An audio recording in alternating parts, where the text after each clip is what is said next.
My favorite funny line of his is one that I say every day when I wake up, which is, "Let's go kill some kids." And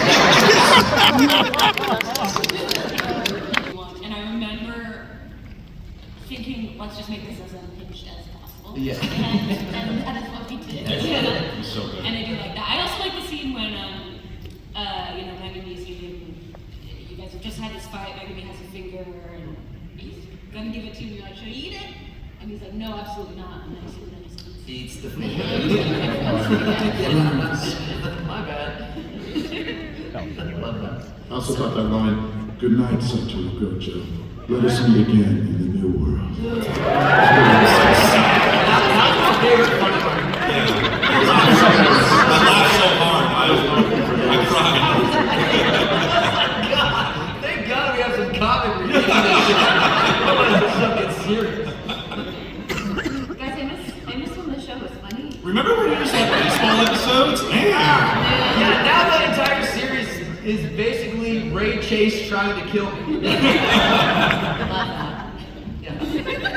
So, I've never had a director on a panel before. So, could you say maybe a little bit about what you do or what you did to get these guys involved with the show? Or Well, I didn't have to do anything to get them involved in the show. They all know everything about the show and come in ready with like rewrites and suggestions and ideas.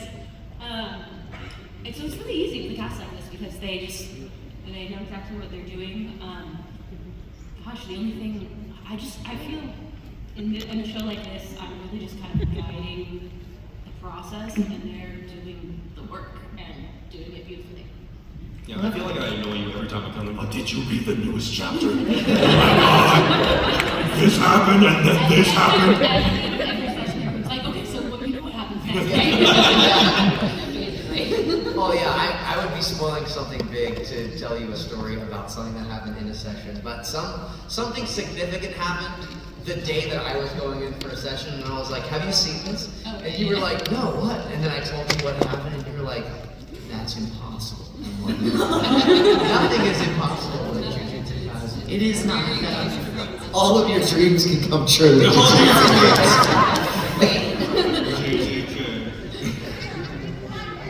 Yes, we did. Yes, we did. Can So- someone get this heckler out of here? Don't make me play your flashback right before we start. So, out of everyone here, who actually is reading the manga and is caught up on the manga? This is your friendly reminder that when you come up with this microphone, there are no spoilers. There's so much to spoil. It's Or you will be removed. Yeah, come Let's to keep it anime our only. tables for that. Yes. I don't know who's going to remove you, but like somebody will remove you. It's not my job. I want to say this, Kirsty was being humble, but she really is a great director, and I've done a lot of shows, and she has her finger on the pulse of like what the emotional content is and how to make little subtle changes that really bring out the performance. And yeah, she's just like really great. I had doubts at first because we had a different director for the movie, and that director was also very good, knew a lot about the show. But after just like a couple sessions, I was like, I'm in great hands here with Kirsty. So give her a big hand because she is a And I assume a lot of you are fans, so a lot of you might already know this, but some of you might not. When we record anime, we're almost always by ourselves in the booth with just an engineer and director. So that lends to a unique scenario where we're separate in our performances. So in essence, we have to imagine what the other person is doing. If they haven't been in already, if they have, sometimes they can play it back for us. But Kirsty has a unique and interesting job in the fact that she has to make it all sound cohesive. So not only to make sure that our own individual performances are in line with what's going on in the scene, matching flaps and honest to the original Japanese while also making sense for the translation, but to make us all sound like we're not only in the same world but in the same room. So that job as overseer and ultimate ear is really unique in anime and directing, and she does an excellent job at it. Yeah. Thank you. I've got the the hair going now. I'm starting to get it. It's funny because I see you guys all as your characters, like perfectly. Like I feel like you guys are me. It is very perfect. It is weird. Yeah. Obviously, Chris Pratt is good. Yeah, I feel like if you're asking me, this is my one opportunity to have like that actor that I've always looked up to play Yuji Tadori, so I think I would choose Morgan Freeman. I see it. I can see the difference. Also, then Meryl Streep can play Nobara? Yes. There you go. She's a chameleon, you guys.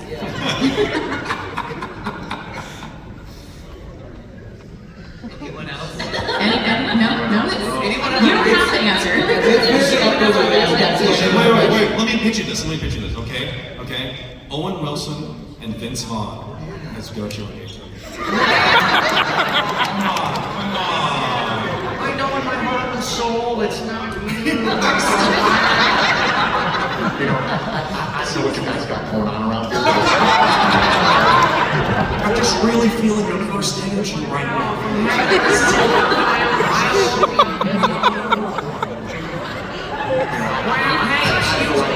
Monkeys rolling around here.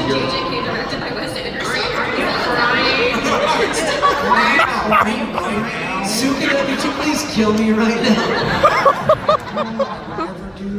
Alright. Okay, that's enough from you. Alright. Wow. Okay, hang on. Alright guys, are we ready? Who's first? You have to say it in the voice. Just into the microphone so we can hear you because we can't hear you. Yeah, speak in close. There you go. Why is this so short? Just lift it up a little bit. There you go. Thank you, sir. Hi. My question was, would any of you be willing to say your favorite line in the show in character? No, probably not. Let's go. Or just a line. Doesn't have to be your favorite. That puts a lot of pressure on me to be the one. Oh, but I know mine. I like a tall woman with a nice big ass. Like Jennifer Lawrence. I really loved it when Maki called Dagon an octo bitch. I laughed for like 10 minutes. It's not my line, but I want it to be. But it could be. Just ask the director. It's an honorable mention. Octo bitch. That's good. Okay. Well, I'm gonna realize it. Mine is, I love myself when I'm pretty and all dressed up. And I love myself when I'm kicking ass!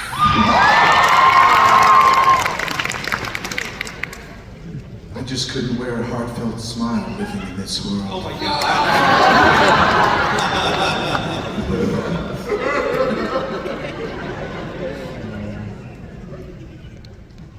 Work is shit. It's so true. You dare touch my soul? We both share a laugh at the brat's expense, so I'll allow it this once. There won't be a second time. No one plays fool. So long. Good. Mine is, I'm gonna punch you. Thank you. Thank you. Through my Morgana at San Diego Comic Con. And you'll do it again too. I'll do it again. Thank you.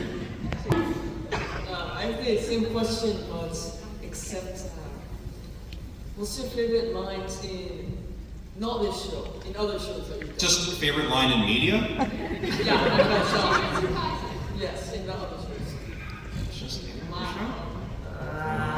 Maybe on another anime? I guess to give you guys a moment to think, I really like, there's a line in Bungo Stray Dogs that Jono says, and he says, your breathing and your pulse are annoying. Please do your best to stop. I think that is so salty. I love it. We got Bungo fans in the house? Kirsty also directs Bungo Stray Dogs, and I don't think she knows how popular it This is. is double up as a movie. I'll say my new favorite Bungo line is from Fyodor Dostoevsky, Eli, Eli lama sabachthani. there's the Fate series, the Fate Stay Night series, and I was a huge Fate fan before I became involved in the show as Archer. And I always thought his attack incantation was like the coldest, the best like thing I've ever heard. The I am the bone of my sword. That thing, oh, it's so good. It's so good. Anybody play Crash Bandicoot game out there? So there's a Dr. Cortex line that I always thought was funny. He's like, with my mighty intellect and your vacuous stupidity, we'll be unstoppable. I'm in a little game called Genshin Impact. What is that? You don't know what that is? Google it. Google it, best friend. But anyway, let's see. I have a lot of favorite Red Shogun voice lines, but my favorite line, and I always say this, is who? Just say about me till I was great. I remember when we first started recording Demon Slayer, I played Agneska, the swordsmith, and there's just a point where like they call him old, and or something like that. He just goes, "I'm 37 years old," because I had just turned 37 years old. So the pain you hear in his voice is no act. It's real.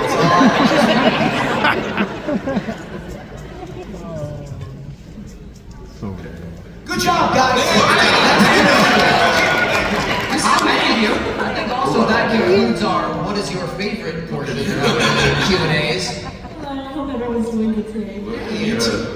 Question for Kaiji. I wanted to know, like, how would you answer the question, are you the strongest because you're Satoru Gojo, or are you Satoru Gojo because you're the strongest? That's a very deep question that you just asked me. I know, right? Yeah. Well, I think Gojo would prefer to be Satoru Gojo, not because he's the strongest, but because he's Satoru Gojo. And I will try to honor that character's once there. So yeah, probably that would. I feel like that's kind of like half an answer. What's the other half? Yes. Looking good there, by the way. Thank you.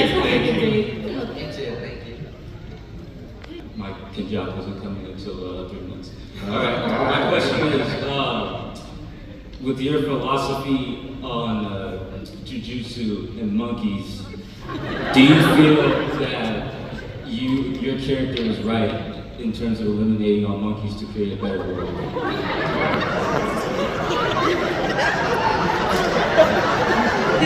Well, he felt he was right. Let's put it that way. He thinks he's right. What he saw non-sorcerers doing to sorcerers just ruined him, and it really made him go dark. He just like fell right into his shadow self, and that's what got him on the path to where he is. And that Kenjaku didn't know. Spoiler? Sorry? Okay. It's already out. It's already out. So, but yeah, that's what pointed him in that direction. And then once he was gone, he was the perfect host for Kenjaku to take over. So I have mentioned this before. Someone really needed to have a conversation with Yato, right? It's like, look, imagine the infrastructure and economy needed for a world just of Jujutsu sorcerers. Can you imagine, like, what would roads look like? What would the educational system have to be like? How would people hold normal jobs? It really was a big ask. It really was a big ask, right? This is the sort of like things you really need to do homework about. The infrastructure. Keiji Tank for office. Thank you. Good job over there. Good God. Oh, Kenjaku. Damn, okay. My question has been screened. It's not a spoiler. It's open to all of you. I'm wondering if you could tell me, you could speculate or tell me your silliest answer. What do you think Yugi Tadori's curse technique is going to be? Just straight up left, right, good night. Right across the jaw. That would actually be so cathartic if the last fight was just a Tyson fight, right? It's just like, I don't know, like, because Gege said the memory thing isn't a thing, right? Right. He just outright said, like, no, that's just a coincidence. I And think it's like, that's not. yeah, I think that's You don't do it a twice. That's weird. I'm telling you, okay, here's how JJK is going to end, okay? Not spoiler, okay? Here's what's going to happen, all right? Sukuna is going to be fighting Yuji, all right? And then during their fight, Sukuna is going to have this flashback, all right? And in his flashback, there's going to be a memory of Yuji holding his hand, taking him to school on the first day, swaddling him as an infant, right? then he's gonna snap back to reality. He's gonna be like, Dada! And then he's gonna realize this was his Jujutsu Kaisen.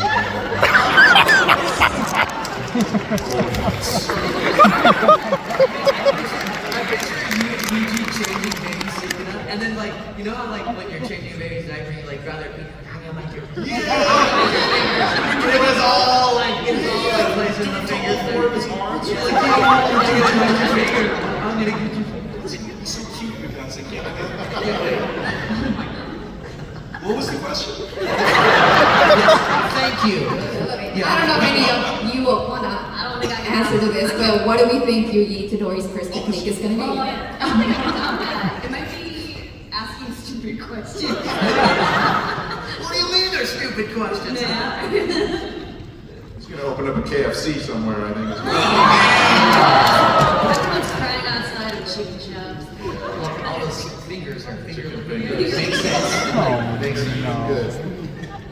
I don't know. I think it's got to combine his physical prowess somehow. And I always thought like the coolest thing, like I was scared as a kid, like I was scared of ghosts. I always just wish I could fight the ghosts. Like my fight or flight is mostly fight, so like just punching ghosts. So it would be so sweet if it were some sort of like physical ability mirror thing with like touch the soul. So like maybe if they were to if they or he were to ever, this is really hard to say spoiler free, were to fight Sukuna, they would be able to do it on a different plane of existence. So maybe Yuji punches you in the butt and the soul. Yeah, I like to see does it on you. What if like, you know how Sukuna has a malevolent shrine? What if Yuji's his benevolent shrine? And just in his domain expansion, nothing bad can happen? And so Sukuna just gets pissed and kills himself.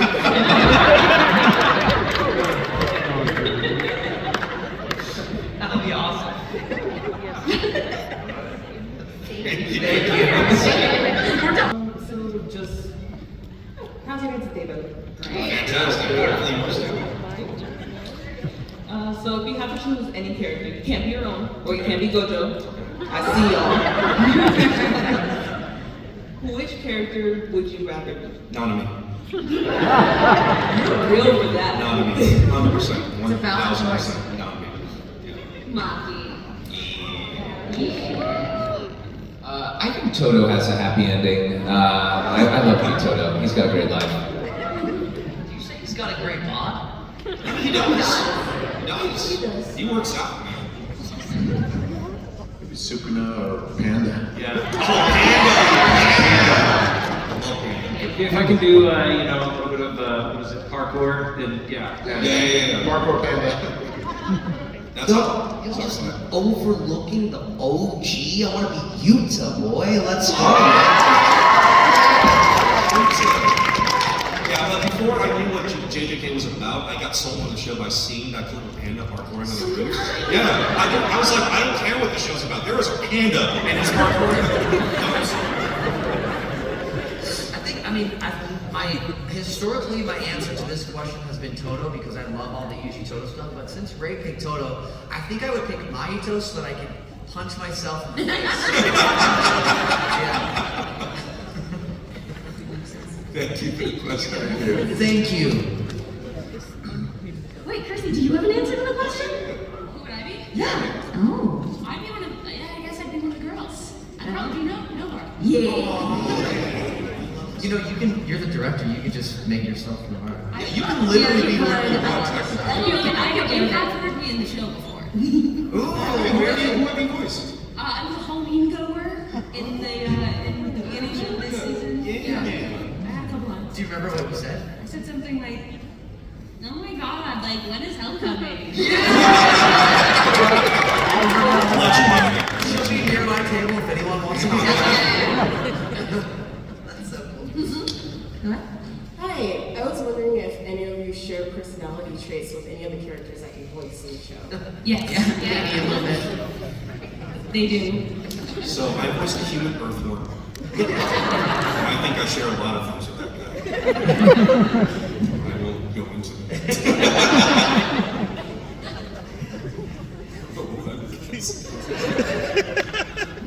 No, I feel like I the truth with no Mara. I feel like when I first saw her on screen and in that first episode that she's in, I was like, oh, I get her. I get her vibe, I understand her, I get her humor, the way she interacts with the boys, like is how I interact with my guy friends. Like that's like I get that. And I was like, I better do this. We do have to hold her things all the time. Yeah. Yeah.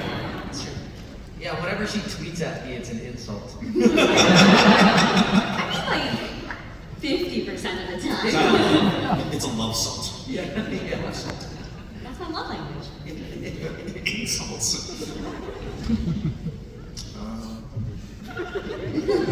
I think that, you know, when I have a real strong belief in something, I get behind it and I stay on it. I follow it through. Like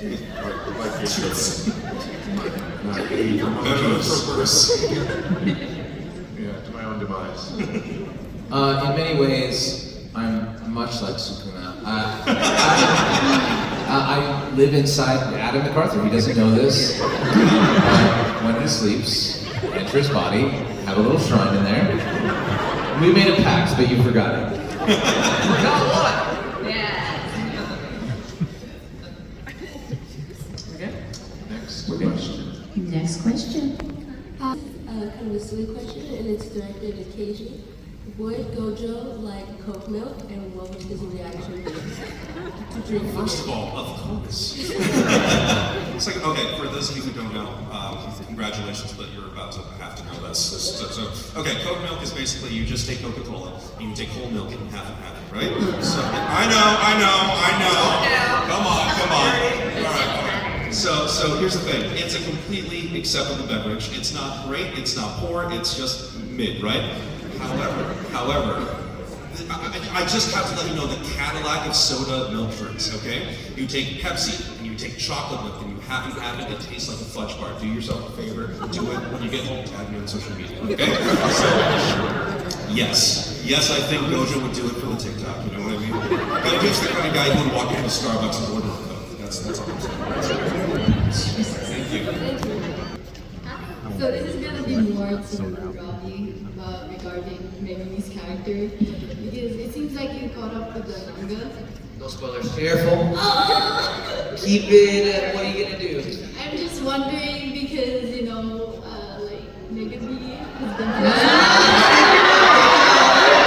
Think about what you're gonna ask. Think about it good. Is it worth it? Your question is, what's your silliest Megami memory? I'm gonna let you phrase your question. I believe in you. You can do it. Alright, can I ask? Like, No. Recent chapters, yes. See, at first the stuff in the anime. Yeah, now your evidence is making me question. Okay, so what do you think is the future for Megami's character? What do you think is the future for Megami? No spoilers! Well, He's a Disneyland with his dad. Everything's going great! We're in the beach episode. Everyone went to Hawaii. And Megami fell asleep on the beach for the last 278 days. So he's napping on the beach right now. And I think when it's time to bring the virgin pina coladas around, and the moment comes where he and Yuji have to enter the limbo contest against Sukuna, they will probably wake up from his nap, pull his little things off of his eyes, and be like, wow, I've got such a tan now, I'm so much better. It's almost like I've emerged from underneath the shadow of this beach umbrella.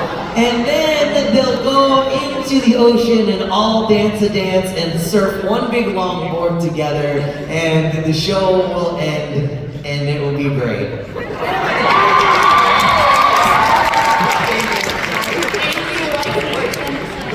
Good question. Yes, sir? Who wins the limbo contest? Spoiler! I like the collective stress that just went through during the Like everyone was like, We all went through that together, but we made it through. I'm proud of us. Hi, my name is Allison, and my question for you guys is, what would your first technique be? Do you have one? We should start with Chris. We just speak a little bit louder? What would our first technique be if we have it? First technique. So I pick the same one every time. Give me time. I want to. I always want the same one.